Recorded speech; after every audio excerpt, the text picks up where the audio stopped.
সকল বন্ধুদের জানাই প্রভু যিশুর মধুর নামে আরেকটিবার শুভেচ্ছা।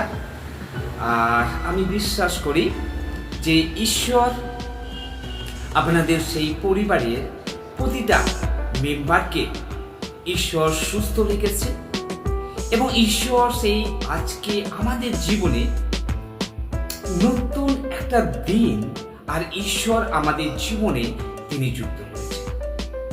আর সত্যি সে প্রেমিক, সে দয়ালু ঈশ্বর, তিনি কত দয়ালু।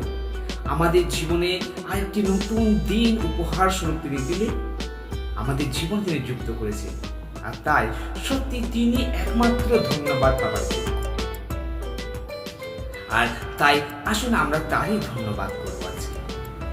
আর আজকের ভিডিওটি হতে পারে অন্যান্য দিনের তুলনায় আজকের ভিডিওটি একটু বড়, কিন্তু আমি প্রতিটি বন্ধুদের আজকে বলতে চাই, অনুরোধ করতে চাই যে একটু ধৈর্য ধরে শোনার জন্য।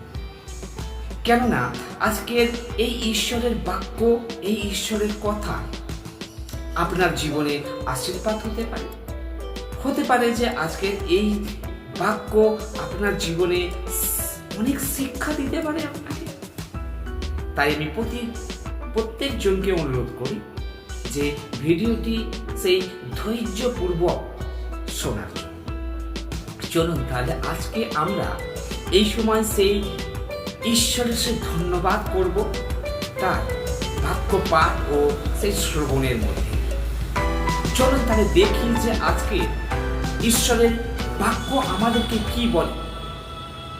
আর তাহলে সেই বাক্য আজকে আমরা কোথা থেকে দেখব?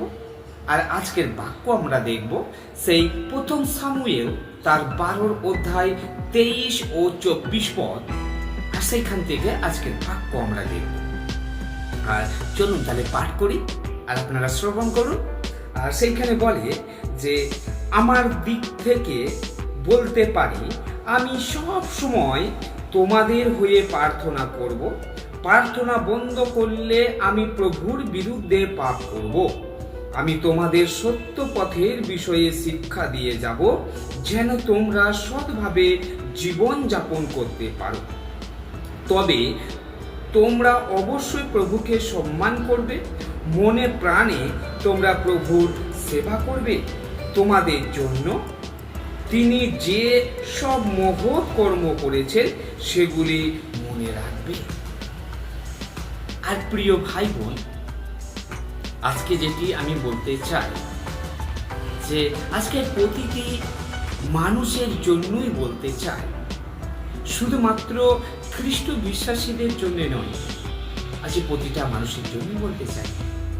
আর সেইখানে যদি আমরা দেখি ঈশ্বরের বাক্য বলে যে আমার দিক থেকে বলতে পারি, আমি সব সময় তোমাদের হয়ে প্রার্থনা। প্রিয় বিশ্বাসী যারা আমরা খ্রিস্টতে বিশ্বস্ত, আজকে আমি প্রথমত তাদের জন্য বিশেষ করে বলতে চাই যে আমাদের ডিউটি কি, আমাদের কাজ কি? শুধুমাত্র ঈশ্বরকে বিশ্বাস করা নয়, কারণ কর্ম হেতু বিশ্বাস নেই। তাই বলতে চাই যে আমাদের কর্মেরও প্রয়োজন রয়েছে। আর সেই কর্মটি কি? আর সেই কর্মটি আমরা এইখানে দেখতে পাই। এইখানে যে কথাটি বলছে, এই কথাটি কে বলছিলেন? এই কথাটি একজন সাধারণ কোনো ব্যক্তি তিনি এই কথা বলছেন না। এইখানে যিনি বলছে সেই সামুয়েল, তিনি একজন রাজা। আর সেই রাজা তিনি এই কথা বলছিলেন। সেই সামুয়েল কাকে তিনি এই কথা বলছিলেন? আর তার যে সমস্ত প্রজারা ছিল, আর তিনি তাদের কাছে সেই কথাটি বলছিলেন যে আমার দিক থেকে বলতে পারি, আমি সব সময় তোমাদের হয়ে প্রার্থনা করব। তাহলে আমরা এখান থেকে আমরাও শিখতে পারি, আমরাও জানতে পারি যে তার মানে এটা আমাদেরও ডিউটি।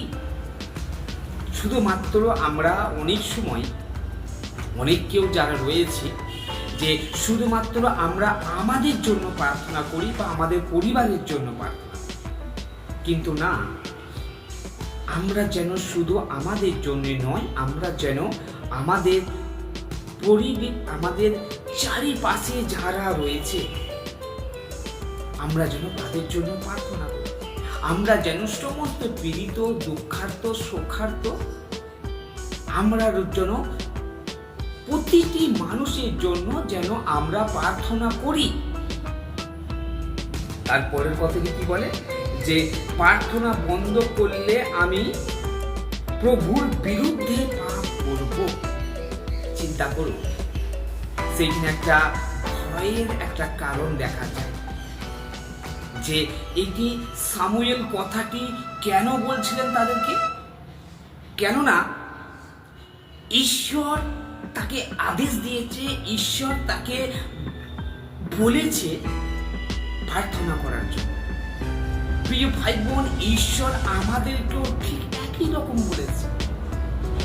আমরাও যদি প্রার্থনা যদি না করি, যদি আমরা প্রার্থনা বন্ধ করে দিই, তাহলে আমরাও ঈশ্বরের বিরুদ্ধে তাহলে আমরা পাপ করব। তাই আমরা যেন প্রার্থনা না বন্ধ করি, প্রতিটি মানুষের জন্য যেন আমরা প্রার্থনা করি। তারপরের কথা কি বলে, যে আমি তোমাদের সত্য পথের বিষয়ে শিক্ষা দিয়ে যাব, যেন তোমরা সৎভাবে জীবন যাপন করতে পারো। প্রিয় ভাই বোন, আমাদের আরেকটি ডিউটি, আরেকটি কর্ম, সেটা যেন ঈশ্বরের বাক্য যেন আমরা মানুষের কাছে যেন বলি। আমরা মানুষকে যেন সেই সৎ শিক্ষা যেন আমরা দিতে পারি, সেই শিক্ষা তাদের জীবনকে পরিবর্তন করবে।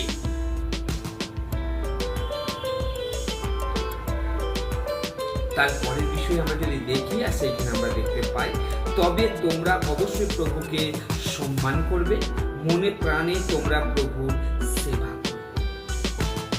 প্রিয় ভাই বোন, আমরা যেন তাদের কাছেও বা আমরা নিজেরাও যেন সেই প্রভুর সেবা যেন আমরা মনের প্রাণে যেন করতে পারি, এবং যেন তাদেরকেও যেন সেই শিক্ষা পাই। তারপরে কি বলে, মনে প্রাণে তোমরা প্রভুর সেবা করবে, তোমাদের জন্য তিনি যে সব মহৎ কর্ম করেছেন সেগুলি মনে রাখবে। কেননা একটা কথা আমাদের সকলকে মনে রাখা দরকার, ঈশ্বর আমাদের জন্য কি করেছে। ঈশ্বর আমাদের জন্য তিনি নিজ প্রাণ দিয়েছেন, নিজের রক্ত দিয়েছে। আমরা যেন এটা মনে রাখি। লাস্ট যে 25 পদ সেখানে বলে, কিন্তু তোমরা যদি মন্দ কাজ করতে থাকো, তাহলে ঈশ্বর তোমাদের রাজাকে ধ্বংস করবে। আর আমরা যদি অসৎ পথে চলি, তাহলে ঈশ্বর আমাদেরকে